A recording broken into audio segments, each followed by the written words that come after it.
Isang mapagpalang araw po sa ating lahat. Isang panibagong kwento na naman ang ating sabay-sabay na matutunghayan ngayong araw. Pero syempre bago yan ay babati muna tayo sa ating mga avid listeners, lalong-lalo na kay Dinalyn Delfinado from Singapore, Davin Leraog, OFW from Hong Kong, Lagwa Pergs from Montreal, Quebec, Canada, Pink Emerald from Tuburan City, Joby Hernandez from US, Lourdes Rosica from Vienna, Austria, Marites Gakusana from Doha, Qatar, Jati Balawang Mojica from Caloocan, Mary Jane Fermin from Concepcion, Tarlac, at Rachel Rivera from Kuwait. Tumutok lamang po kayo dahil eto na naman at makikiligin na naman tayo ng isang panibagong kwentong pag-ibig kung saan kayang itaya ang buhay niya para lamang sa pag-ibig. At narito na nga ang kwento ni Ava at ni Flint. When love is real and pure, it always finds its true home. A love that never fades, walang kupas, enduring even when it feels like the world is ending. Pag-ibig na walang katumbas, pag-ibig na wagas. Ipinapatawag mo raw ako, Mr. Hennessy. Oh, Flint, yes. Meron sana akong misyon na ibibigay sa'yo eh. Sir, Mr. Hennessy. Malaki ang utang na loob ng Frazier Group sa'yo. You even helped my dad sa huling laban niya. May susugurin ba tayong kalaban na grupo? Wala tayong susugurin, Flint. Tsaka ano ka ba naman? Siyempre, tutulungan ko yung dad mo. We are friends. Pero eto na nga, gusto ko sana nabantayan mo ang anak ko habang wala ako. May tatapusin akong laban sa Europe para tuluyan ng mawala ang banta sa buhay namin ng anak ko. Kaya habang wala ako, gusto kong bantayan mo si Havana. Masusunod po, Mr. Hennessy. Asahan mo na poprotektahan ko yung anak mo, kahit maging buhay ko pa yung kapalit. Salamat, Flint. Pero wag naman sanang dumating sa puntong yon, dahil may plano pa ako para sa inyo. Ano po yun? Malalaman mo pagbalik ko, kapag maayos na ang lahat. Isa pa pala, gusto ko na habaan mo yung pasensya kay Havana. Still stubborn like before? Oo nga pala, magkalaro pala kayo dati ng anak ko. But yes, matigas pa rin yung ulo eh. Masyado ko yatang na baby yung prinsesa ko. Don't worry, Mr. Hennessy. Ako na ang bahalang dumisiplina sa kanya. Nakangising sabi ni Flint at napatangu-tangu naman ang ama ni Havana. Natatawa pa na parang hindi kumbinsidong kayang kontrolin ng binata ang anak niya. Good luck, Flint. Nakakatakot naman yung good luck mo, Mr. Hennessy. Pagbibiro pa ni Flint pero halatang confident. Mas matakot ka sa anak ko. Sumapit ang araw ng pag-alis ni Mr. Hennessy. Sakay ng private plane nito kasama ang mga tauhan niya. Samantala, si Havana naman na nagre-rebelde sa kanyang ama ay pinuntahan ngayon ni Flint sa isang bar, kung saan ito naglalasing ngayon. Hindi naman talaga sa sutil at pasaway ang dalaga. Gusto niya lang talaga na magkaroon ng time ang ama niya sa kanya, na laging busy sa trabaho, at hindi niya nakakasama kahit sa mahahalagang araw ng buhay niya. Tulad ngayon na 20th birthday niya.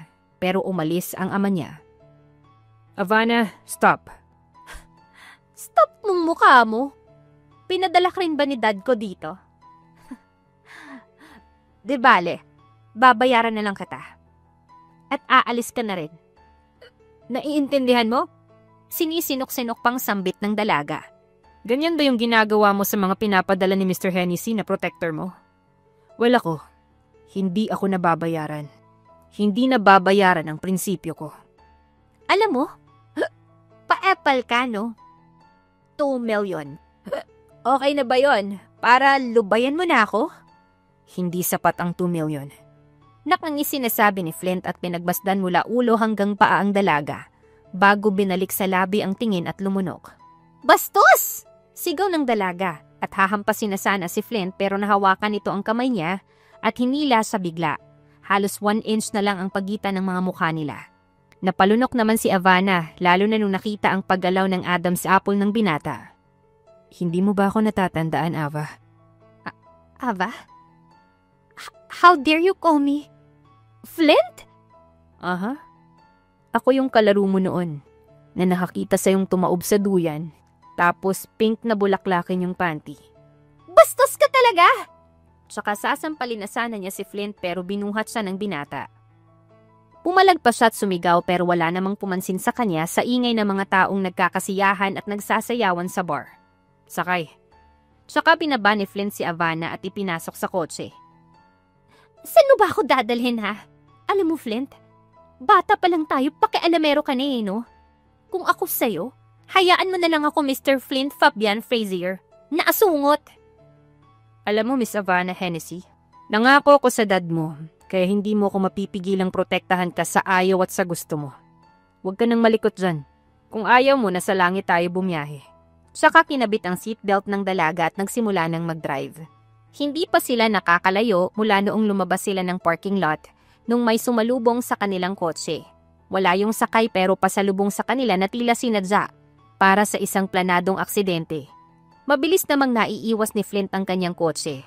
Napatili na rin si Havana, lalo na nung may sunod-sunod na mga putok ng baril at ang tinutumbok ay ang sasakyan nila.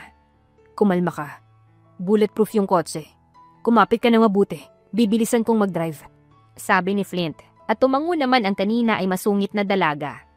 Matagal silang nagpaikot-ikot sa may parking area bago may marinig na mga wangwang na paparating na mga pulis. Doon naman na nagsialisan ang mga sumugod sa kanila. Ayos ka lang? Tanong ni Flint at sinuri ang katawan ni Havana. Ayos lang ako.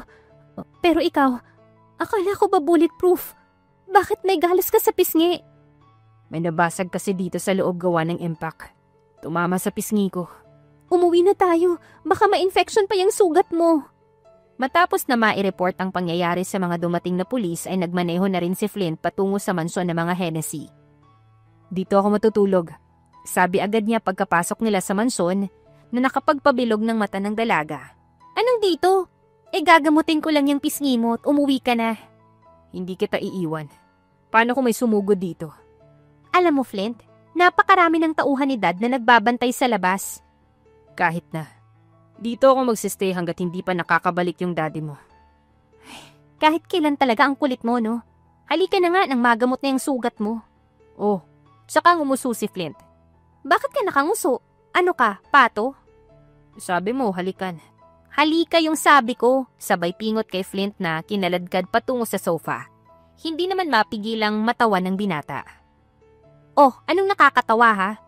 Kapag ako talaga napikon sa'yo, Flint, sa'yo ko talaga magagamit ang una kong pistol gun na regalo ni Dad kahit hindi ko marunong tatamaan ka sa'kin. Gamutin mo na nga lang yung sugat ko. Panay ka dada, hindi mo naman gagawin. Kainis ka talaga? Sabay walk out ni Havana. Napangisi naman si Clint habang pinagmamasdan ang pikon na kababatang nagmamarch sa paalis. Ilang sandali pa ay bumalik din yon, dala ang isang medicine kit. Akin na yung pangit mong mukha, sabi pa ni Havana na nakapagpakunot ng noo ni Clint. Ako? Pangit? Meron pa bang iba dito? Oo, ikaw. Aray! Dahan-dahan naman sa paglalagay ng ointment. Ang daldal mo kasi para sa lalaki, Flint. Aminin mo na nga sa akin, bakla ka no? What? Where the hell did you get that? Aba, ikita mo, ilang taong ka na ni hindi ka pa nagkaka-GF, diba? Baka lalaki talaga yung gusto mo. Havana. Nakangisi sabay palakpak ni Flint ng marahan. Ano na naman? Kanino mo nalaman na hindi pa ako nagkaka-girlfriend, ha? So all these years, you're stalking me on my SOCMED accounts? Kaya pala panay labas ng name mo sa suggested. Di sana, inad mo na lang sana ako, diba? Ang kapal naman ng mukha mo. Nakapublic ka kaya? Dumaan lang sa feed ko yun, no? Kasi sikat ka kahit hindi ka naman pogi. Don't be shy, Havana. Tantanan mo ko, bading. Isa pang sabi mo niyan, papatunayan ko sa yung lalaki ako. Bading. Mahinang sabi pa nito, pero hindi yun nakatakas sa pandinig ni Flint. Nagulat ang dalaga nung biglang tayo ang binata at hinubad nito ang pants sa harapan niya. Tumambad sa kanya ay naka-boxers lang na si Flint. Sinong bading? Ah! Tili ni Havana matapos makita ang tinatago ng binata. Kahit pa naka-boxers ito ay halos tumagos ang imagination niya sa nasaksihan. Magbihis ka! Magbihis ka! Ano ba? Tsaka pinaghahampas ng hinubad na pantalon ang binata. Takot ka pala eh. Nakangising sabi nito at saka hinubad ang t-shirt. Halos simatayin si Havana sa mga pandesal at biceps ni Flint. Isusumbong kita kay Dad, manyak ka! I'll call him! Magsumbong ka. Nakangising sabi ng binata at saka dinampot ang hinubad na pantalon na t-shirt. Ang totoo ay balak niya talagang mag-shower. Pero dinamay niya lang na asarin at inisin si Ivana. Kagaya ng ginagawa niya noong mga bata pa lamang sila. "Huwag kang lalapit!" Tili ulit ni Ivana pero nilampasan pa siya ni Flint para mag-shower na. Nakahinga naman siya ng maluwag at nanlalambot ang mga tuhod na napaupo sa sofa. "Diyos ko, Dad! Sa dinami-rami ng kukunin na bantay ko, si Flint pa talaga. Napakayabang ng bading na yun." Nagtungo na si Ivana sa kwarto niya para tawagan ang dad niya. Kahit na nagtatampo siya sa ama niya dahil wala ito sa birthday niya, ay wala siyang magagawa. Sila na lang ng dad niya ang magkasangga dahil maaga silang nilisan ng kanyang ina dahil sa isang trahedya. "Anak, napatawag ka." "Dad, alam niyo naman na mortal na kaaway ko si Flint noon pa, diba? Bakit naman siya yung kinuha mo? Kulang pa ba yung mga bantay ko dito ng mga tauhan mo?" "Dahil alam ko na si Flint lang yung katapat mo. Hindi mo siya mababayaran kagaya ng ibang mga hinire ko para bantayan ka." "Dad, manyak to eh. Alam mo ba naghubad kanina sa harapan ko yun?" "O ano? Kumusta? Macho ba? Pasado ba sa'yo?" "Dad naman eh. Hindi ako nagbibiro. Seryoso ako, promise." "Wala ka nang magagawa, anak. Isa pa, nagpasalamat ka na ba kay Flint? Balita ko niligtas ka niya kanina." "Nakarating na pala agad sa'yo, Dad." "Oo naman. Laging real-time yung report niyang si Flint. So, nagpasalamat ka na ba sa kanya?" Hindi pa nga po. Paano naman kasi, Dad? Napakabastos talaga eh." "Maniwala sa'yo. Seryosong bata yang si Flint." "Hindi ka talaga maniniwala sa akin, Dad." "Paano ako maniniwala sa'yo? Pasaway ka. Sige na at may asikasuhin pa ako dito. Sa nga pala, anak. Pasensya na at wala ako dyan pero I love you, anak, ha. Kaya ako nandito para tapusin ang banta sa buhay natin. That will be my gift for you. Happy birthday, anak." "Thanks, Dad. Ingat ka din dyan, ha. Sorry kung naging pasaway ako." "I understand. Kasalanan ko din naman. Sige na. Ibababa ko na tong phone, anak. Happy birthday ulit." "Thanks, Dad. I love you. Take care." Matapos ibaba ni Ivana ang tawag, ay halos mahulog naman siya sa kama. Nung lumabas sa banyo niya si Flint, nakatapis lang ito ng tuwalya sa pang-ibaba.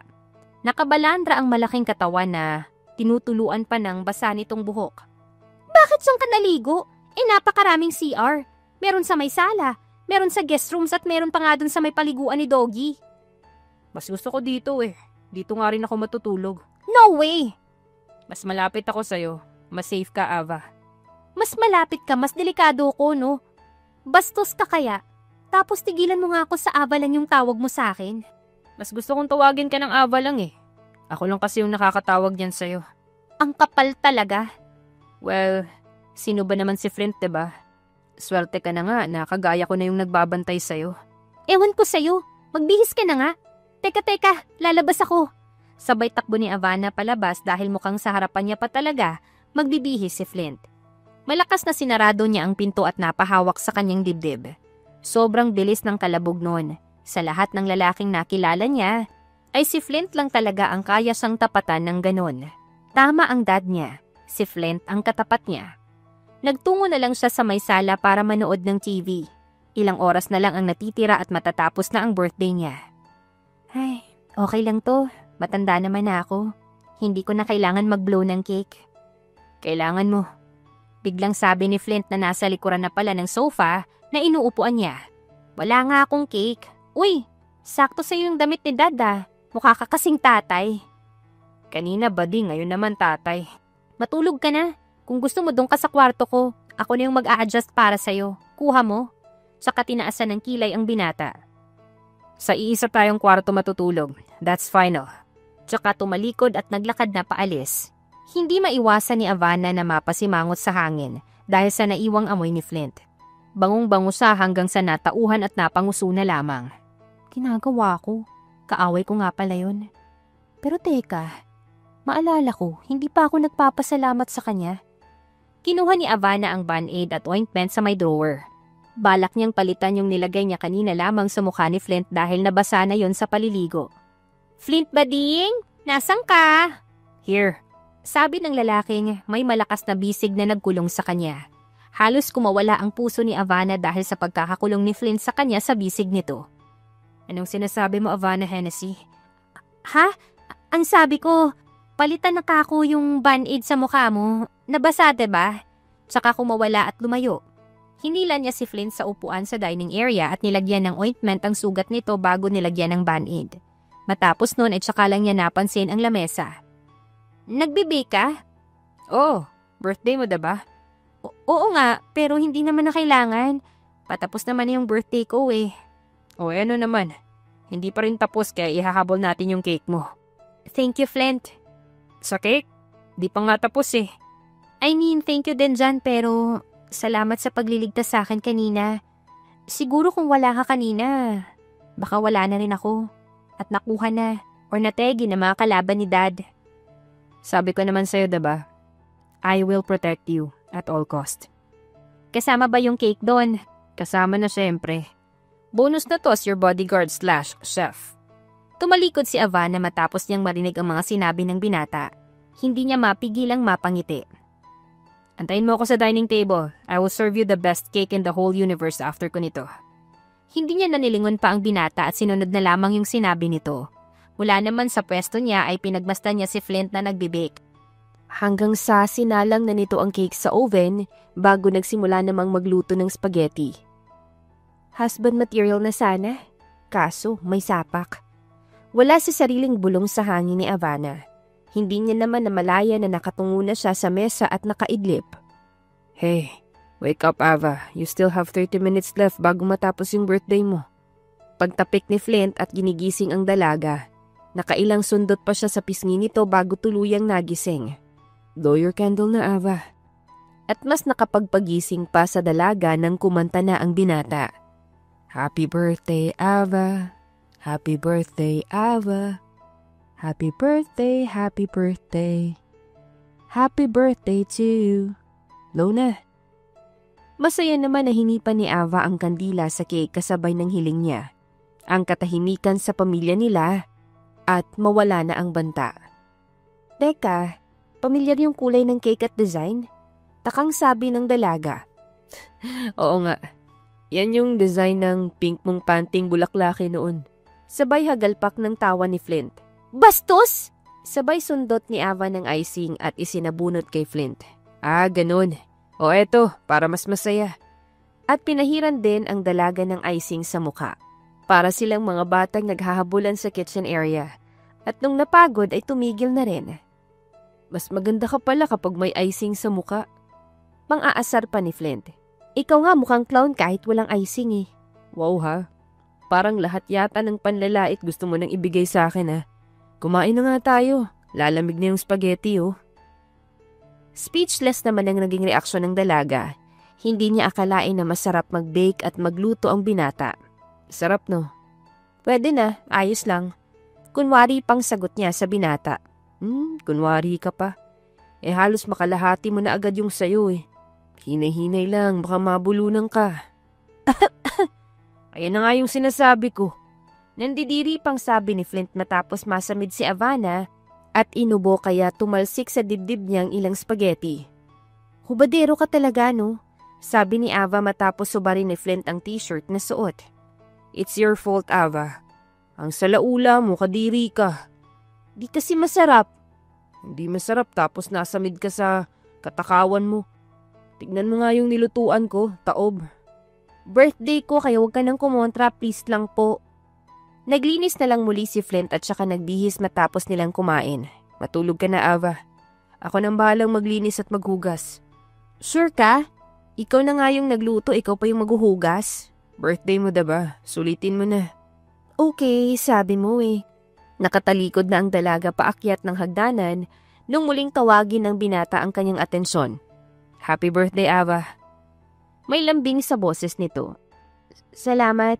Pati na rin sa pagluluto at pagbibik. Nag-abala ka pa. Sagot na lamang ng dalaga at nagmamadali ng umakyat sa kwarto niya. Nakapwesto na sa higaan si Ava nung mag-flashback sa kanya ang pag-aasikaso ni Flint sa kusina kanina. Pati ang mga mata ng binata na tumitig sa kanya nung batiin siya nito ng happy birthday. Diyos ko, baka mapanaginipan ko pa yung mukong na yun. Bakit ba kasi naiisip ko siya? Bahala na, matutulog na ako. Kinabukasan ay nagising si Avana dahil sa tila may nagmamasid sa kanya. Hindi siya nagkamali dahil tila estatwa na nakatayo si Flint sa may gilid ng kama habang nakatingin sa kanya.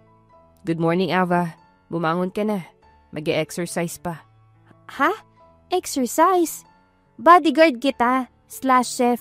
Pero hindi ko naman naaalala na fitness instructor din kita. Kailangan mong matuto na ipaglaban yung sarili mo. Nakahain na yung almusal. Pagkatapos ay may pupuntahan tayo. Wala nang nagawa pa si Ava at napabuntong hininga na lamang.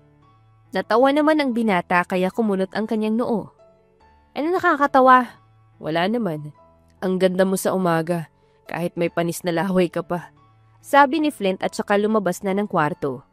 Ramdam ni Ivana ang pag-akyat ng dugo sa kanyang muka, maging ang mabilis na kalabog ng kanyang dibdib. Nang kumalma, nagtungo na rin siya sa dining area para kumain. Saan pala tayo pupunta mamaya? Malalaman mo rin, Ava. Kumain ka ng marami. Ito na nga, nakain na. Sarap ko, no? Ha? Bastos ka talaga, Flint, no? I mean, ang sarap kong magluto. Patapusin mo kasi muna ako. Kontra ka agad eh. Pwede naman ah. Mapagtsatsagaan na ng mapapangasawa mo. Mo? Ha? Dati ka bang baka? Slow, bilisan mo na nga kumain. Matapos mag-agahan at magbihis, ay dinala ni Flint si Ivana sa isang shooting range. Anong gagawin ko dito? Tanong ng dalaga matapos iabot ng binata sa kanyang isang baril. Kakainin. Kulang pa ba yung breakfast mo? Pasmado rin yung bibig mo, no? Babae pa rin ako, Flint. Whatever, Ava. Just hold the trigger. Focus on your target. Aim and pull it. Ah, ganun. Uy, Aba, ano ba? Huwag mo sa akin dito tutok yan, tunay yan. Saway pa ni Flint at pabilis na inalisan ng magazine ang baril. Napahanga naman si Ivana sa bilis at galing ni Flint. Gusto ko yun. Ituro mo sa akin yung ginawa mo. Excited na hirit pa ng dalaga. Matuto ka munang bumaril. Kontra ng binata tsaka pumesto sa likod ni Ivana. Mula sa likuran ng dalaga, ay tinuruan niya ito kung paanong humawak ng baril. Lumayo ka nga ng kaunti, Flint. Paano kita matuturuan ng maayos kung lalayo ako? Tsaka mas lumapit pa sa dalaga. Ramdam tuloy ni Ivana ang paghinga ng binata sa may bandang leeg niya. Halos hindi man makapag-focus dahil sa posisyon nila, ay pilit na lang niyang sinusubukang tamaan ng mga targets. May ilan na sobrang sablay at meron din namang tumama kahit papano. Water break. Sabay bigay ni Flint ng tumbler sa dalaga. Dahil sa ngalay at pagod ng kamay, ay hirap si Ivana na buksan yung tubigan niya. Ako na. Tsaka kinuha ng binata at binuksan yun. Salamat. Nakaisang set pa sila ng training bago umuwi kaya naman pagod na pagod ang dalaga. Ava, wake up. Huwag ka dyan matulog. Panggigising ni Flint sa dalaga na bagsak sa sofa sa may sala matapos nilang kumain ng dinner. Hey, wake up. Ayoko nga. Inis na saad ng dalagang nakapikit pero nangunat ang noo. Tatayo ka or bubuhatin kita? Buhatin mo. Nakapikit pa ring sagot ni Ivana. Napailing naman si Flint at kagaya ng sabi niya ay binuhat niya ang dalaga. Nagulat pa siya ng bahagya dahil kahit nakapikit yon ay nakuha pang ikabit ang mga kamay sa leeg niya. Aray! Sambit niya matapos masampal sa mukha ng malikot na kamay ng dalaga nung ibaba niya na ito sa kama. Ayaw kasing bumitaw at tila batang nais kargahin lang.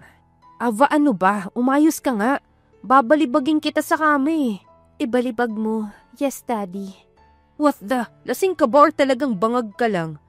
Pero hindi na nagsalita pa si Ivana at tanging hilik na lang yung naisagot kay Flint. Kinaumagahan ay masakit ang katawan ng dalaga na bumangon. Nakita niya naman si Flint na malapit lang sa bintana ng kwarto niya sa sofa na natutulog. Kita mo tong lalaki na to. Sa tapat pa ng bintana pumesto.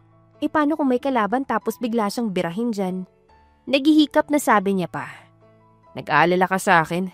Biglang mulat ng binata kaya napaatras si Ivana. Ha? Nananaginip ka yata? Bumangon ka na nga. Nauna pa ako sa'yo eh. Yes, Mommy. Sabi ni Flint. At doon na nga nag-flashback sa dalaga. Yung nasabi niya na akala niya panaginip lang. Oh, natigilan ka? Diba daddy yung tawag mo sa akin kagabi? Hindi ikaw yun no, nananaginip lang ako. Eh bakit ka nauutal at namumula? Ang baho kasi ng hininga mo at may muta. Hindi na naituloy ni Ivana ang pagpapalusot niya nang kabigin siya ni Flint at ikulong sa bisig nito, ang maliit niyang bewang. Hus mabaho. Amuyin mo nga. Tsaka nilapit palalo ang mukha sa dalaga habang nakangisi. Ikaw? Really, Ava? Ikaw tong natulog ng hindi nagtututbrush. Ouch! Sigaw ng binata matapos na sipain ng dalaga at nagmamadaling lumabas ng kwarto. Bagay lang sa'yo yan. Kapag ako hindi nagkaanak, Ava, ikaw yung mananagot. Utot mo yung mananagot. Sigaw na habol ng dalaga bago tuluyang nakababa sa hagdanan. Ang sakit. Namimilipit na saad ni Flint. Diyos ko naman, bakit ko ba kasi sinabi yun? Kawawa naman. Nasipa ko pa. De bale. Ako nang gagawa ng breakfast. Tama. Bulong pa ng dalaga at saka nagsimula ng maghanda ng almusal nila ng binata. Uy, okay ka na? Sorry na kasi. O ayan, pinagluto kita ng itlog para sa nabasag kanina. Hagalpak na tawa ng dalaga. Not funny. Inis na sabi ng binata bago naupo para kumain. Bakit ganito? Muntik nang maging uling yung itlog. Bakit? Ganyan naman yata yung kulay nung nabasag ko kanina. Ava, ang bastos. Wow, ako pa ha. Kumain ka na nga lang, ang arte mo. Brown lang yan, hindi itim. Laman siya na rin yan. Pinauwi ko pa kasi si Yaya sa probinsya eh. Wala tuloy tagaluto ng masarap. Hindi na pumatol pa si Flint at naiiling na kumain na lamang. Halos ganoon ang routine nila tuwing umaga. Bangayan at matapos ay pupunta sa shooting range. Ngayon ay nagpunta muna sila sa oval para mag-jogging. Hingal na si Havana at panayreklamo na nahabol kay Flint. Kanina pa tayo natakbo, Flint. Mamaya shooting na naman. Napapagod na ako, ha? Kailangan mo to, Ava. It's part of your training. Hindi ka lang naman nakatayo habang nagbabaril eh. Kailangan mong tumakbo. Yung iba nga may patalon-talon pa eh. At lambitin. At ayun na nga, natagpuan na lamang ni Havana ang sarili na nasa gitna ng oval at pinamonkey bars ni Flint. Sure ka na talaga dito? As in monkey bars talaga? Yes, part yan ng training mo. Kailangan mo yan. Dahil mukhang seryoso si Flint ay sinunod na lamang yun ni Havana. Nagsimula na ang dalaga na mag-monkey bars kahit nahihirapan, pero nung nahuhulog na siya ay mariin siyang napakapit nung tumawa si Flint. Tingnan niyo oh, may unggoy, sabi ni Flint at nagtawanan naman yung mga nanonood na mga bata. Inis na napabitaw si Havana at agad na nilapitan ni Flint. Handa na siyang suntukin ang binata pero may isang lalaki ang nanakbo sa kanila at may dalang patalim. Aba! Sigaw ni Flint at mabilis na iniharang ang sarili. Nagtakbuhan ang mga bata sa takot habang ang dalaga ay naistatwa sandali. Nakita na lang niya na bumagsak na ang lalaki matapos na ibalibag ng binata sa kabila ng natamo nitong sugat sa tagiliran. Call the police, Ava. Oo. Pero bago pa dumating ang mga pulis ay nakatakbo na ang lalaki na hindi nila nagawang pigilan pa, lalo na't may tama si Flint. Dinala ang binata sa ospital para gamutin. Mabuti na lamang at hindi ganun kalala yung sugat. Salamat, Flint.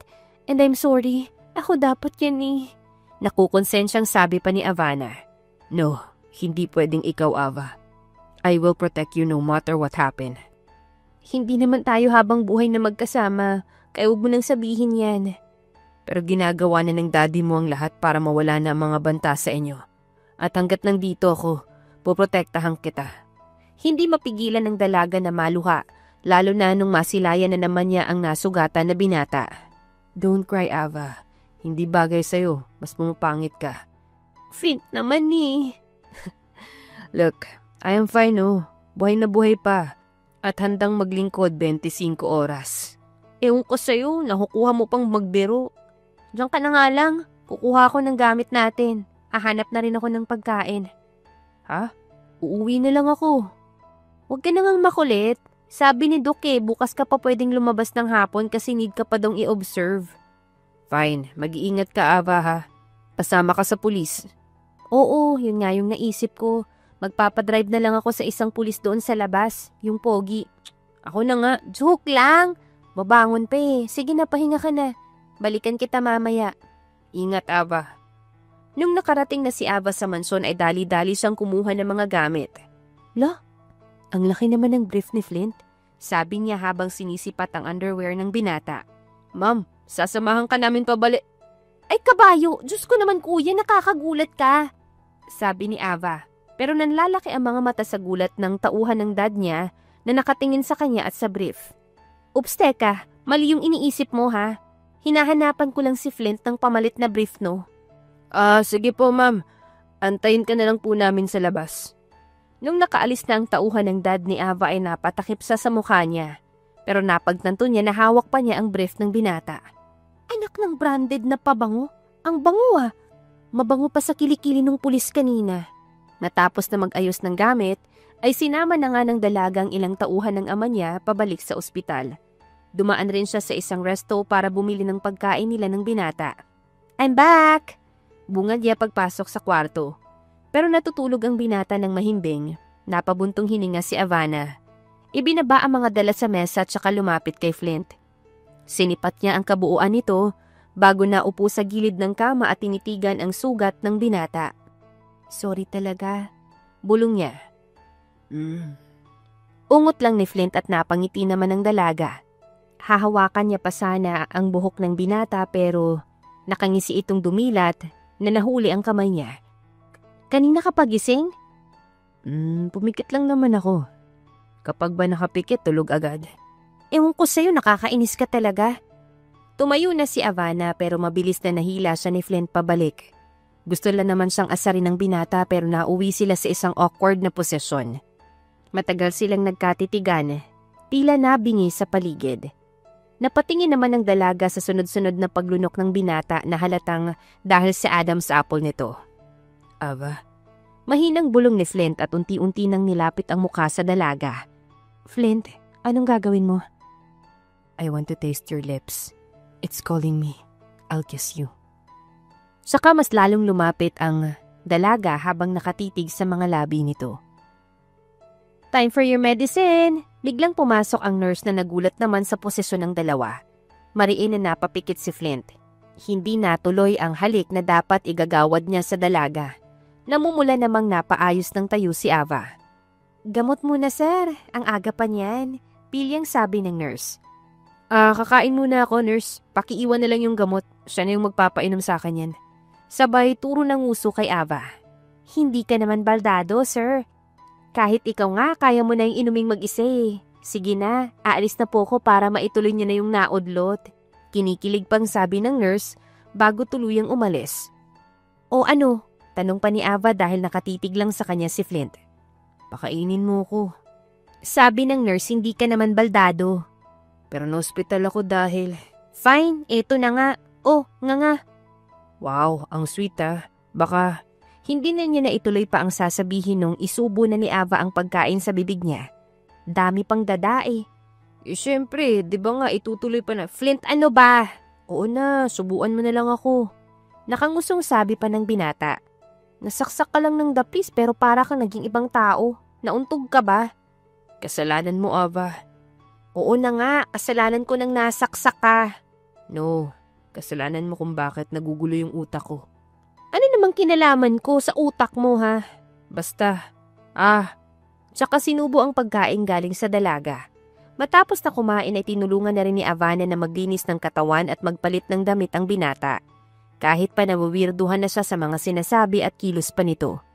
Gusto mo bang ituloy yung naudlot kanina? Wala naman na si nurse eh. Pilyong sabi pa ni Flint. Gusto mo ako yung sumaksak sa'yo? Sungit mo talaga. Magpahinga ka.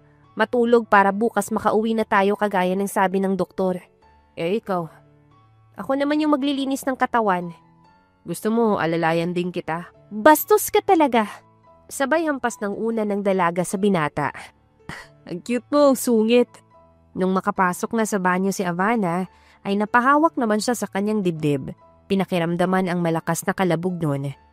Ano ba itong nararamdaman ko? Walang yung lalaking yun. Nagpapalpitate yung puso ko. Dati ba siyang kape? Avana, bilisan mo. Bakit magkakape ka sa banyo? Biglang nagkakatok sa pinto sa banyo si Flint. Ha? Kakapasok ko pa lang eh. Please, hindi ko na kaya. Lalabas na. Please, Ava. Ha? Anong lalabas? Ano ka, buntis? Oh, damn. Don't let me see it, Ava. Nakakabawas, pogi. Pagmamakaawa pa ng binata na panay katok pa rin. Doon na rin napagtanto ng dalaga ang nangyayari at lihim siyang napangiti. At sadyang nagmaang-maangan pa kahit alam niya naman na ang nangyayari. Ang alin nga, di ko nga maget, sorry. Damn girl, natatain na ako please. Humagalpak ng tawa si Havana bago tuluyang binuksan ang pinto. Mabilis naman na pumasok si Flint na wala sa sarili at kahit nasa loob pa ang dalaga, ay sinara na ang pinto at saka umupo sa trono. Ang baho! Sigaw ng dalaga. Langhapin mo ngayon yung ganti ko. At masamang tumingin ang binata. Bastos! Sabay nagmamadaling lumabas.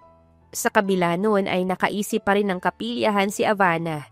Inarecord niya lang naman ang tunog ng pakikipagbakbakan ni Flint sa inodoro. Ilang saglit pa, ay pawis na lumabas ng banyo ang binata. Anong nakakatawa? Di ka ba dumudumi? Hindi ka ba tao? Ako? Natatawa? Hindi no? Ano yung pinapakinggan mo? Bakit ka nag-i-earphone pa? Wala ka na doon.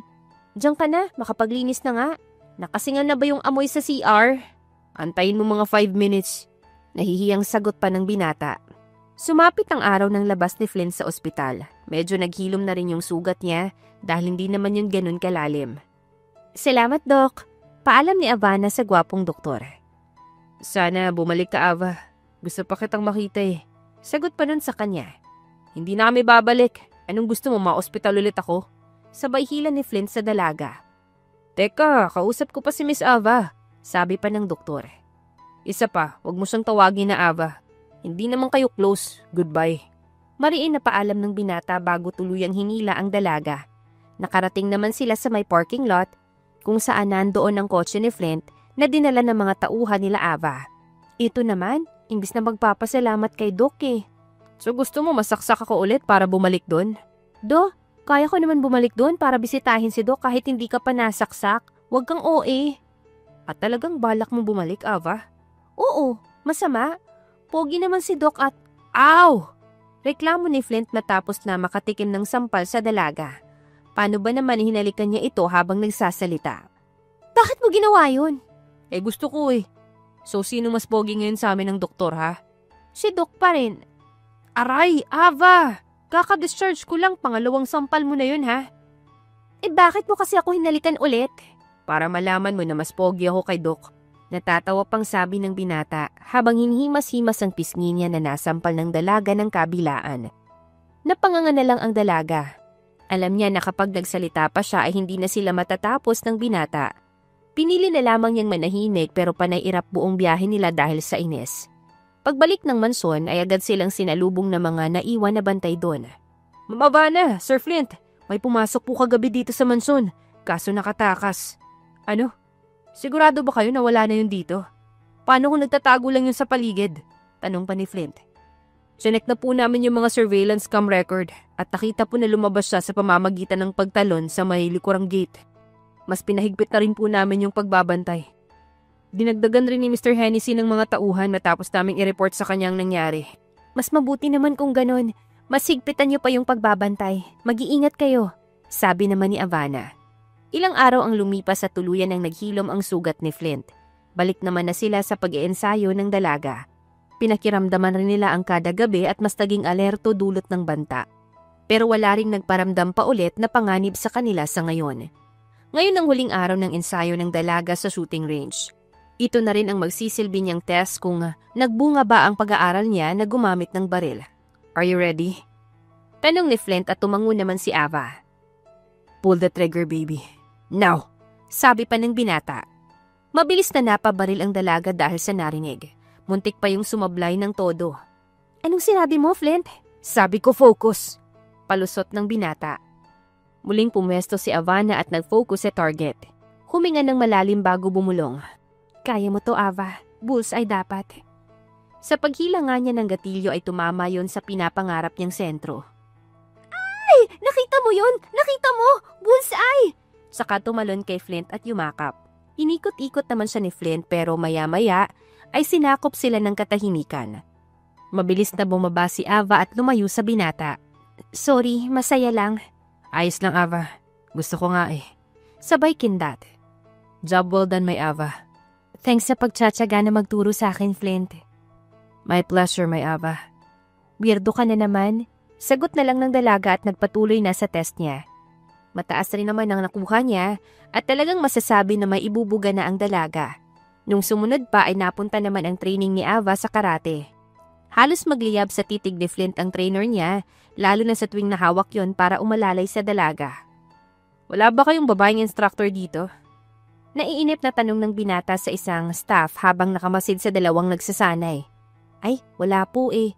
Pero huwag kang mag-alala sir, wala kang dapat ikaselos. Tatanungin pa sana muli ng binata ang staff, pero may kasamahan nitong tumawag kaya nagmamadali ng umalis. Matapos ang basic training ni Avana ay tsaka lang siya nakahinga ng maluwag. Here, tubig mo. Salamat Flint. Nakakapagod pero nakaka-enjoy pala no? Sus, kasi pogi yung instructor. Nagsiselos ka ba? May gusto ka na sa akin no? Ganda ko kasi. Malamang, hahalikan ba kita kung hindi kita gusto? Ha? Nabingi ka na naman Ava. Diyan ka lang at magtutuos kami ng instructor mo. Hoy Flint, teka! Tawag pa ng dalaga pero hindi niya na yun pinansin. Sinundan ni Flint ang instructor ng dalaga sa CR. Pero laking gulat niya nung makita na naglalagay yun ng foundation sa mukha sa harapan ng salamin. Uy Pogi, nandiyan ka pala. Girlfriend mo ba yung tinuturuan ko? Baka gusto mo rin, sabi ng instructor na malambot ang boses at kagatlabi siyang tinignan. Hindi na, aalis na ako.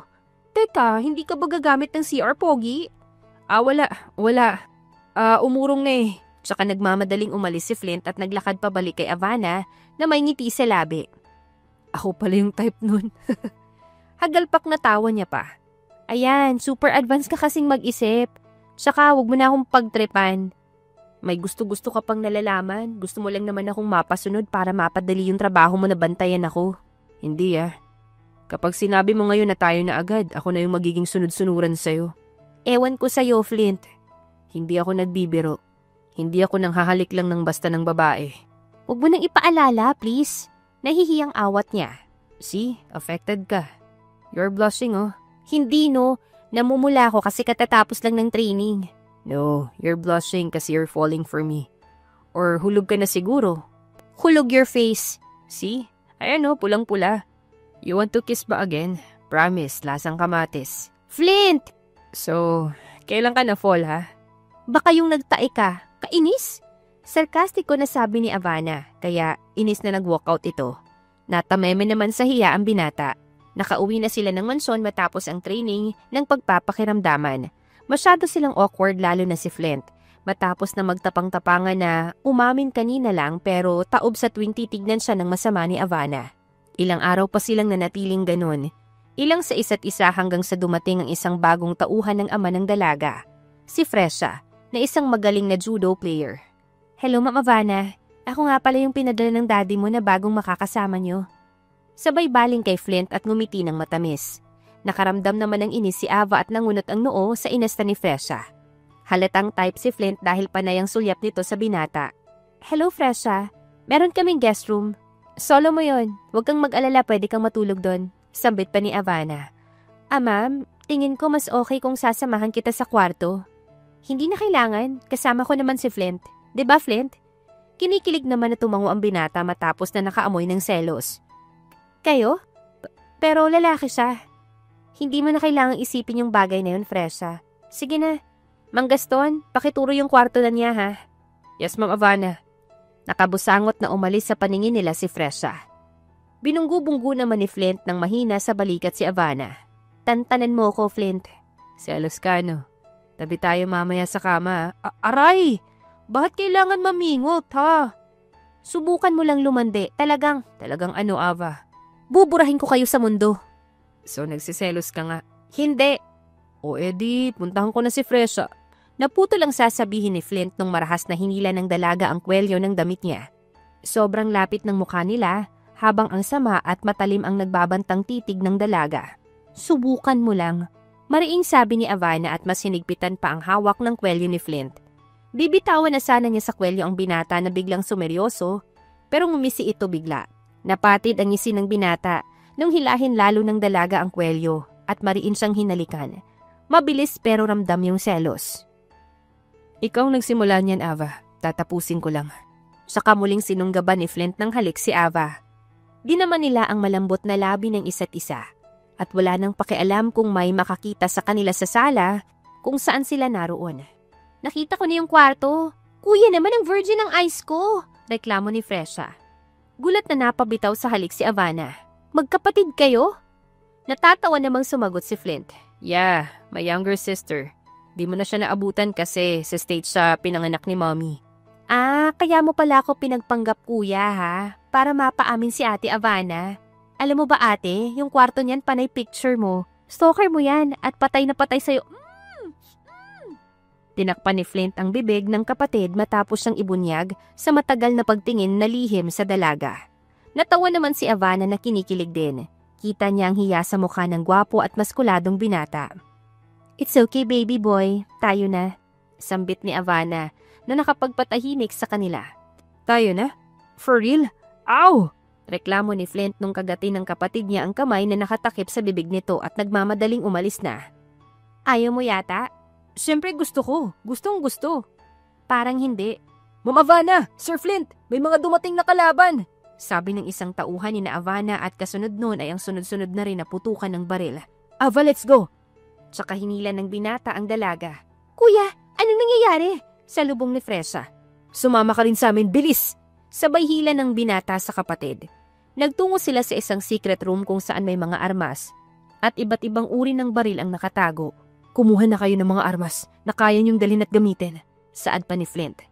Ayos na sa akin to.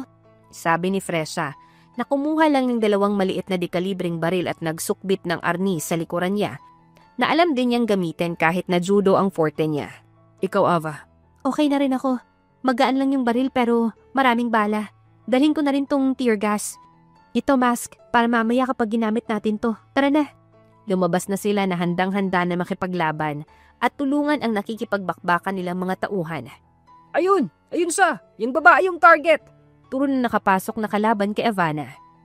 Sa akin muna kayo dadaan, sabi ni Flint at nakipagbarilan sa mga nakapasok na kalaban. Tuloy-tuloy na ang palitan ng putok ng baril. Si Fresca naman ay halataring sanay at mahusay na makipaglaban. Si Havana naman ay nangangapa pa noong una dahil first time niya sa tunay na labanan. Pero dahil sa pag-alalay at protekta sa kanya ng magkapatid, ay nagawa nilang talunin ang mga nakakasalubong na kalaban. Teka, ang dami nila! Hila pabalik ni Havana kay Fresca na pasugod na sana. Isinuot nila ang mga mask para hindi malanghap ang tear gas at saka yun binato ng dalaga. Doon na sila nagkaroon ng pagkakataon na pabagsakin ang natitira pang mga kalaban. Tapos na ba? Ubus na? Tanong ni Fresca. Mukhang tapos na. Pero alerto pa rin tayo. Tatawagan ko lang yung ninong ko na chief police para madampot na yung mga sumugod sa atin. Sambit ni Havana at inalis na yung mask. Teka, may usok pa, Ava! Sabi naman ni Flint. Ayos lang, kero ko na yung amoy. Unlike yung sayo. Ava, stop! Nahihiyang awat ng binata at namumula na inalis ang mask na suot. Dinig mo yung tunog ng tear gas, Fresca? Ganun yung tunog ng kuya mo sa CR? Malakas tong sa tear gas pero yung sa kuya mo, amoy palang pamatay na. I said stop! Ay oo, kahit sa bahay ganyan yan si kuya. Aray! Kuya masakit! Saad naman ni Fresca nung pinguti ng kuya Flint niya. Ayos lang ba kayo? Baka mamaya may tama pala kayo ha? Tanong ng binata sa dalawa. Ayos lang ako. Ikaw, Fresca. Ayos lang din ako, Ate Ava. Salamat. Ikaw, Flint, ayos ka lang ba? May tama ka ba? Oo, meron. Ha? Saan? Sabay at gulat na tanong ng 2 dalaga. Sa'yo. May tama ako sa'yo eh. Ang lakas nga. Sabay kindat ni Flint kay Havana. Sabay tuloy na napairap ang dalawa at naiiling na tinalikuran na siya at naglakad pabalik sa loob ng mansyon na magkaakbay pa. Matapos na itawag sa mga pulis at i-report ang nangyari, ay mabilis naman na nakuha ng mga pulis ang mga kalaban. Yung mga sugatan na malala ay dinala din sa ospital. Kinabukasan naman ay nagtungo sila sa penthouse ni Flint para doon na muna tumuloy. Ipapaayos pa lamang ni Havana ang mansyon ni Hennessy kapag nakabalik na ang ama niya at maayos na ang lahat. Grabe, ang ganda pala dito tapos sobrang presko ng hangin at ang sarap sa tenga ng huni ng mga ibon. Puri pa ni Havana sa penthouse ng binata at sa lokasyon nito kung saan damang-daman niya ang mapayapang kalikasan. Gusto mo ditong tumira? De bale, kapag kasal na tayo, dito tayo bubuo ng pamilya. Wow, sana mag-propose ka muna bago ka magplano, no? Kalma, gagawin ko yan kapag maayos na ang lahat. Naku, nagugutom na ako. Ano ba, magaganyan na lang ba tayo? Tanong ni Fresca sa dalawa. Samahan mo na si Ava sa magiging kwarto niya, Fresca. Titignan ko sa ref kung may mailuluto ba ako na pagkain. Tara Ate Ava. Matapos na ipakita ni Freshka ang kwarto kay Ivana ay bumalik na rin sila kay Flint para tulungan ang binata sa paghahain. Kuya, buksan ko yung TV ha. Paalam pa ni Freshka. Nakain pa nga Freshka, mamaya na yung TV. Ginawa mo naman akong bata eh. Ate Ava oh. 'Di ba gusto mo ring manood? Napatungo naman na natatawa ang dalaga sa nagmamakaawang tanong ni Freshka. O ha? Bubuksan ko na. Papalag ka pa ba kuya? Malamang hindi. Ginamit mo na yung main card ko eh. Nagtawanan naman sila at nanood ng TV habang kumakain ng tanghalian. Balita ngayon ang paghuli ng isang malaking sindikato na sang punterya ang Hennessy Group kamakailan lang. Nahuli na si Bacardi Del Rama sa tulong ng chairman na si Mr. Arthur Hennessy. Natugi si Bacardi sa Europe kung saan naroroon ang main headquarters ng grupo at kasalukuyan na ring nililitis dahil sa mga nagawang kasalanan at krimen sa iba't ibang bahagi ng mundo, lalo na sa Pilipinas. Si Dad, nahuli na nila yung mastermind, saad ni Ivana matapos na mapanood ang isang flash report sa TV.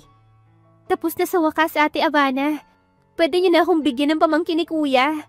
Aba, mag-propose na muna siya, no? Nung araw na yon, matapos na mapanood ang magandang balita ay tumawag naman ang ama ni Ivana. Hello Dad, ayos ka lang ba? Hindi ka ba nasaktan? Ayos lang ako anak. Kayo dyan, kumusta kayo ni Flint? Nasa penthouse niya ako natuloy Dad. Kasama rin namin si Fresha, yung kapatid niya. Good, huwag kang mag-alala anak dahil balita ko, nahuli na rin yung mga natitira na kalaban sa Pilipinas. May nagturo ng kuta nila. Salamat naman sa Panginoon. Ibig sabihin ba Dad, uuwi ka na? Yes anak, I miss you. I miss you too Dad. Mag-iingat ka rin po ha. Itinutour ngayon ni Flint si Ivana sa kabuuan ng penthouse at inilibot sa preskong lugar na kinatatayuan nito. Masarap naman na sinalubong ng dalaga ang kada simoy ng malakas na sariwang hangin sa paligid. Sa wakas, maayos na lahat. Hindi ko na kailangan na magtago lagi sa mansyon at palibutan lagi ng bodyguards tuwing lalabas ako. Salamat Flint ha. Pasensya na rin sa pagkapasaway ko nung una na ayaw ko pa sumunod sa'yo pero ilang ulit mo akong iniligtas. Gusto mo magpasalamat? Ano na naman yung iniisip mo? 'Di ba? Ginusto mo na ako tapos Flint pa rin yung tawag mo sa akin. Eh ano ba yung gusto mo? Aba dapat may endearment na tayo no? Call me Honey Buns? Ha? Ayoko nga. Di pa nga tayo legal kay Dad eh. So hindi mo ako mahal Honey Buns ko? Flint ano ba? Para kang bata. Siyempre mahal. Ayusin mo nga yung uso mo, nangahaba. Kiss na lang dali para umayos na tong uso ko. Mwah! Mahal kita Flint. May honey bunch. Naistatwa naman sa kilig si Flint at umarting ng lalambot na matutumba. Sinalo naman siya ng dalaga na napapailing at natatawa sa kanya. Hindi akalaing may ganoong pagka-soft side ang binata na sa kanya lang pinapakita. Mas mahal kita, honey bunch. Sa kahinalikan ng halik sa noo ang dalaga. Nagpatuloy sila sa paglalakad hanggang sa bigla na lamang yumanig ang kalupaan. Kitang-kita nila ang paggalaw ng mga puno sa paligid. Lumilindol! Ang lakas! Pagpapanik pa nasabi ng dalaga. The world is ending, Ava. My honey bunch. O-ay nasabi pa ni Flint at hinatak ang dalaga para ikulong sa bisig niya. Huh? Ano ba? Napaka-OA. Tara na dun sa open area dahil the end na talaga kapag naguhuan tayo dito. Saka hinila ang binata. Nung nasa open area na sila ay humina na ang pagyanig ng lupa at muling nagsalita si Flint. The world is ending. Then there's no better time. Marry me. This is so romantic in the weirdest way pero wag kang OA. Kasabay ng pagsapok ni Ivana kay Flint ay ang pagtigil ng lindol. O ano, buhay pa tayo 'di ba? Bigla namang lumuhod si Flint at may kinuha sa bulsa. Again, will you marry me? May singsing? Teka, kailan ka pa bumili niyan? Simula nung nagustuhan kita. Araw-araw ko nang nakikita na ikakasal ka sa akin. I love you, Ava. Will you marry me? Ayoko nang patagalin pa ang lahat. Yes, hindi ka na masyadong apurado, no? Bago pa nga lang tayo naging mag-boyfriend-girlfriend eh. Bago lang, pero matagal na kitang mahal. Eh di, sige. Is that a yes? Oo nga. Yes! Yes! Napaluhod pa at napasuntok sa lupa si Flint bago muling tumingala sa dalaga para isuot ang isang diamond ring. Ang ganda, Flint. Bagay na bagay sa kamay ng honey buns ko. Saka tumayo't hinalikan ng kamay ng dalaga. Fiancé na kita tapos sa kamay lang? Dapat ganito. Tsaka hinila ng dalaga ang binata para halikan. Napangiti naman si Flint bago tuluyang sinakop muli ang labi ng dalaga. Napunong-puno ng damdamin at pagmamahal. Diyos ko po, nag-alala ako sa inyo tapos ito yung maaabutan ko. Tapos ako hindi niyo man lang naisip. Napahiwalay sila sa paglalapat ng labi nung dumating si Fresha. Inirapan pa sila nito habang sila ay natawa na lang. Hayos ka lang ba? Natatawang tanong ni Flint sa kapatid. Ay kuya, too late. Kita mo naman okay ako oh. Diyan na nga kayo, sakit sa eyes. Sabi ni Fresha at umalis na. Habang naglalakad siya matapos iwan ng kuya niya at ate, ay may natanaw siyang sasakyan sa labas ng gate. Nagpa siya siyang tignan yun sa pag-aalalang baka may kailaban na natir at nasundan sila. Sino kaya to? Ay, nahimatay! Sigaw niya nung biglang natumba ang lalaki na lumabas ng sasakyan. Agad niya itong dinaluhan. Walang ibang sakay yung kotse samantalang ang binata naman ay may tama ng baril sa balikat. Kuya! Tulong! Sigaw ni Fresha. Fresha, sino yung garay-garay mo? Mamaya na kuya, ipapaliwanag ko sa'yo. Tara na, may tama siya. Dinala nila sa isang guest room ang lalaki na dala ni Fresha at doon na rin ginamot. Si Fresha ang nagbantay sa lalaki magdamag at nakwento na rin niya kina Ava at Flint ang nangyari. Kasalukuyang nag-uusap si Flint at Ava ngayon sa kusina habang nagkakape nung lumabas si Fresha kasama ang lalaki. Gising na siya, nagpipilit lumabas ang tigas ng ulo. Nakangusong sabi pa ni Fresha. Nag-usap-usap sila at doon nila nalaman na si Roque Del Rimas ang lalaki. May mga nagtangka pala sa buhay nito at sa pagtakas ay napadpad sa lugar nila. Seryoso ang lalaki. Nagpasalamat lang sa kanila at umalis din kaagad dahil ayaw silang madamay. Pero bago tuluyang mapaandar paalis yung sasakyan, ay taimtim na tumitig si Roque kay Fresha at nagsalita. Babalikan kita, Fresha. Thanks for saving me. Yun lang at umalis na yon. Napanganga naman si Fresha pero natauhan ng pinguti ng kuya niya. Ayan, mukhang inlababo na sa'yo yun ah. Kapag ikaw nadamay sa gulo nun ha. Babala pa ni Flint. Ito naman, hayaan mo yung kapatid mo, nasa tamang edad na yan. Sabi ni Ava at nginitian si Fresca na natulala habang nakahawak sa dibdib na malakas yung kalabog. Dumating naman yung araw ng pagbabalik ng dad ni Ava at kasama nito ang ama ni Flint at Fresha. Dahil hindi pa naipapaayos sa mga nasira at nakakapaglinis sa mansyon ng mga Hennessy matapos ang naganap na engkwentro doon, ay sa penthouse pa rin sila ni Flint na natili na hindi naman ganoon naapektuhan ng lumindol. Magkahiwalay na kinausap si Flint at Ava ng kani-kanilang ama. Ano ba yung sasabihin mo, Dad? At kailangan pa talaga one-on-one pa tayo? Tanong ng dalaga sa ama. Ava anak, matagal na itong plano. Ngayon na maayos na ang lahat at alam ko na safe ka na, ay gusto kong ipaalam sa'yo na mamanahin mo sa akin ang company natin. Yun lang naman pala at ipapakasal na kita. Kailangan mo ng makakatuwang at makakasama sa pagpapatakbo ng mga negosyo natin. Ikakasal? Joke ba to, Dad? Wala tayo sa palabas. Tunay na tunay, anak. Nakatakda ka ng ikasal. Ayoko po! Saka tumakbo si Ava papalayo sa dad niya. Samantala, ganun din yung naging sitwasyon sa pagitan ni Flint at ng ama niya na si Philip. Dad, seriously? Kaya ko manahin ang negosyo natin, pero hindi mo naman ako kailangan ipakasal sa kung kani-kanino lang. Kahit pa wala kayong itira o ipamana sa akin, hindi niyo ako mapipilit na magpakasal sa iba. Agad na inalisan ni Flint ang ama nang may sama ng loob dahil pakiramdam niya ay diniliktahan siya nito sa pag-ibig. Nagkasalubong naman sila ng dalaga. Flint, ipapakasal nila ako sa iba, ayoko! Hindi rin ako papayag, huwag kang mag-alala. Tatakas tayo, honey buns ko. Anong tatakas? Ang OA yung dalawa eh. Narinig ko si Dad at Tito Arthur. Kayo kaya yung na-arrange marriage noon pa. Sulpot bigla ni Fresha na naiiling. Sakto naman na nakasunod pala ang mga ama nila. Oo nga. Ano bang problema? Tanong ni Arthur na ama ni Avana. Akala po kasi namin sa iba nyo kami ipapakasal eh. I-engage na nga kami. Nakangusong sabi ni Avana tinaas ang kamay na may suot na singsing. Nagkatinginan naman ang mga ama nila at nagtawanan. Ayan, hindi nyo kasi muna kami pinatapos. Saka, oo nga, napaka-OA na tatakas. Pwede namang sabihin na engaged na kayo. Sabi naman ng ama ni Flint. Kayo talagang mga bata kayo. Tara na nga at magsikain na tayo. Ang layo ng biyahe, may jetlag pa kami para makapagpahinga na rin. Sambit ni Arthur at inakbayan ang ama ni Flint. Talagang tuwang-tuwa sila na sa wakas ay engaged na ang mga anak nila. Makalipas pang ilang mga araw ay tuluyan na ngang naipamana ang mga negosyo ng kani-kanilang pamilya kina Flint at Havana. Kasabay rin ng company merging nila ay ang engagement party para sa nalalapit na kasal ng dalaga at binata.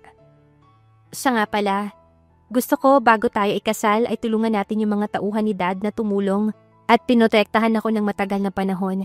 Request ni Havana kay Flint. Whatever you want, honey bunch, go agad ako. Nakangiting sagot ng binata at saka hinalikan sa ilong ang dalaga.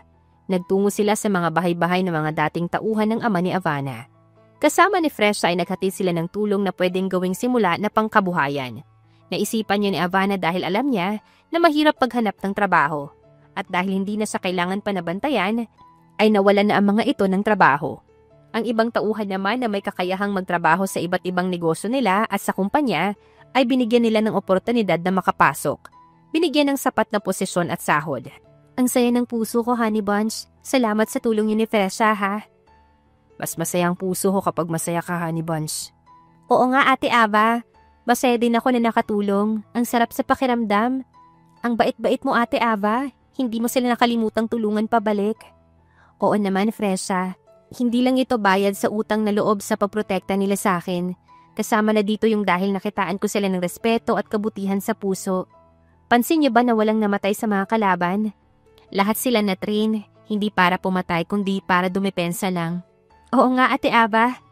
See, that's my wife. Proud na sabi pa ni Flint. Wala pa, wife ka dyan, natatawang sabi ni Havana. Doon din naman yun papunta.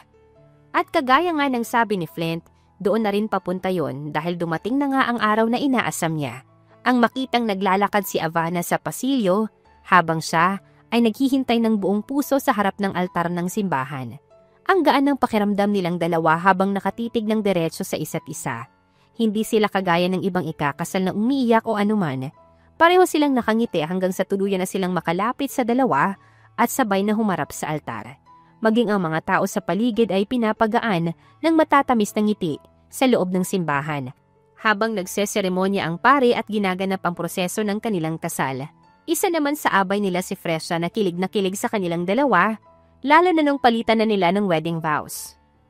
Flint Fabian Frazier, I, Havana Hennessy, promise to walk with you, hand in hand, wherever our journey leads us, living, learning, and loving together, forever. Together we will face the ups and downs, always by each other's side, creating a home filled with love and happiness. I promise to keep our spark alive and to do the little things and make you happy. I take you to be my husband, to have and to hold from this day forward, for better, for worse, for richer, for poorer, in sickness and in health, to love and to cherish, till death do us part. Madamdaming sabi ni Havana at saka isinuot ang singsing kay Flint. Havana Hennessy, my honey bunch, I, Flint Fabian Frazier, vow to be open and honest with you, so there is never any doubt in our relationship. I promise to communicate with you in every situation, to talk about our problems and feelings, and to resolve everything that arises. I promise to always remember that we are not perfect, but perfect for each other. I promise to love you unconditionally for the rest of my life, no matter what. I take you to be my wife, to have and to hold from this day forward, for better, for worse, for richer, for poorer, in sickness and in health, to love and cherish, till death do us part. Puno ng pag-ibig na sabi ni Flint saka isinuot ang singsing sa kanyang pinakamamahal na si Havana. You may now kiss each other, sabi pa ng pare. Marahang itinaas ni Flint ang nakaharang na tela sa mukha ni Ava. Matagal nilang pinagmasdan ng isa't isa hanggang sa unti-unti nang naglapit at naglapat ang kanilang mga labi. Nagtatalo naman ang mga magulang nila, kasabay ng pagbagsak ng mga petals ng rosa sa simbahan at mala fairy tale na pagliparan ng mga paru-paro. Mahiwaga ang naging estilo ng kanilang kasal, kagaya ng kung gaanong kahiwaga na sila pala ang nakatadhana na magkasama habang buhay.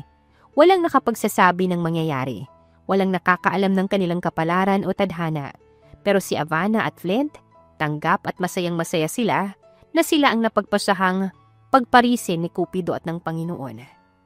Mabuhay ang bagong kasal! Sigaw ni Fresha habang si Flint at Havana ay patuloy na sinulit ang kani-kanilang nag-aalab na halik bilang patunay ng matinding pag-ibig. Magka-baby agad ang bagong kasal! Sigaw naman ni Arthur at sinabayan din ni Philip na ama ni Flint. Nagkatawanan tuloy sa simbahan. Sumapit naman ang paghahagis ng bouquet ng bride at lahat ng mga kadalagahan ay nakaantabay na sa paghagis nun. Halaka! Gulat na sambit ni Fresha nung mismong sa kanya bumagsak ang bulaklak na wala sa hulog niyang nasalo nang dahil lang sa pagkagulat. Wala ka namang boyfriend, paano ka ikakasal? Natatawang sabi ng kaibigan ni Fresha. Samantala napalingon naman siya sa isang lalaking nasa loob ng simbahan. Pamilyar ang lalaki sa kanya. Rocky? Sambit niya. Pero bigla yung nawala. Ayos ka lang? Para kang nakakita ng multo. Sabi ni Ava paglapit niya kasama si Flint. Aha, wala ate Ava. Pero sinadya mo bang ibagsak sa akin yung bulaklak? Oo. Para mahanap mo na rin yung para sa'yo. 'Di ba Flint, honey buns ko? Yes, wife ko na honey buns ko. Pero tara na. Napatili si Avana nang buhati na siya ni Flint at tinakbo palayo na pa-bridal style. Ikaw na ang bahala sa mga bisita, Fresha. Roger, kuya. Galingan mo, ha? Natatawang sagot ng kapatid ni Flint na palingalinga pa rin sa paligid. Dinala ni Flint si Avana sa penthouse niya kung saan pinangako niyang doon gaganapin ang honeymoon nila. Handa ka na ba, honey bunch? Kailan ba ako hindi naging handa? Sagot naman ito ng may pang-aakit na tono at pinakita pa ang makinis na leg sa asawa. Ganun. Dahil dyan, 1 week tayo, diba? Sabi ni Flint at saka sinunggaban ng halik ang asawa niya. Ginantihan yun ni Ava at noong buong magdamag na yon, ay walang nagpatalo sa kanila kaya pareho silang bagsak at pagod na pagod sa bakbakang naganap sa pagitan nila. Ito yung ginusto mo, diba? Natatawang sabi pa ni Ava. Yeah. Yung pinapagod, sabi naman ni Flint. Makalipas ang 9 na buwan ay nagsilang si Ava ng triplets. Tuwang-tuwa naman siyempre ang mga magulang nila dahil sa wakas ay may bago na namang tagapagmana ang naisilang sa kanila. Bukod doon ay may pupunan na naman sila ng pag-ibig at atensyon na kasiyahan din ng kanilang pamilya. Pinangalanan nila itong Prairie, Savannah at Meadow. Hango sa uri ng grasslands dahil kagaya ng mga damo, gusto nilang ang mga anak nila ay maging matatag na kahit anong uri ng season ang dumaan ay muling babangon at patuloy na lalaban. Tunay nga na ang pag-ibig ay darating sa tamang panahon. Minsan hindi mo pa inakala o inaasahan. Ilalapit ka talaga ng may kapal at ipapare sa kagaya mo na may mabuting puso pagdating ng panahon. Kagaya ng ginawa ni Ava, pagtulong at hindi pagkalimot sa mga taong minsan ay naging bahagi ng buhay niya. Malugod niyang binalik ang kabutihan sa mga tao na kusa at bukal sa puso. Isang bagay na nagustuhan ni Flint sa kanya, kaya mas lalo pa siyang minahal nito araw-araw, maging ang nabuo nilang masaya, payapa at puno ng pagmamahal na pamilya. At dito na nga po nagtatapos ang kwentong pag-ibig ni Flint at ni Ava. Naway kayo po ay kinilig at may natutunan sa kwentong aming naibahagi ngayong araw.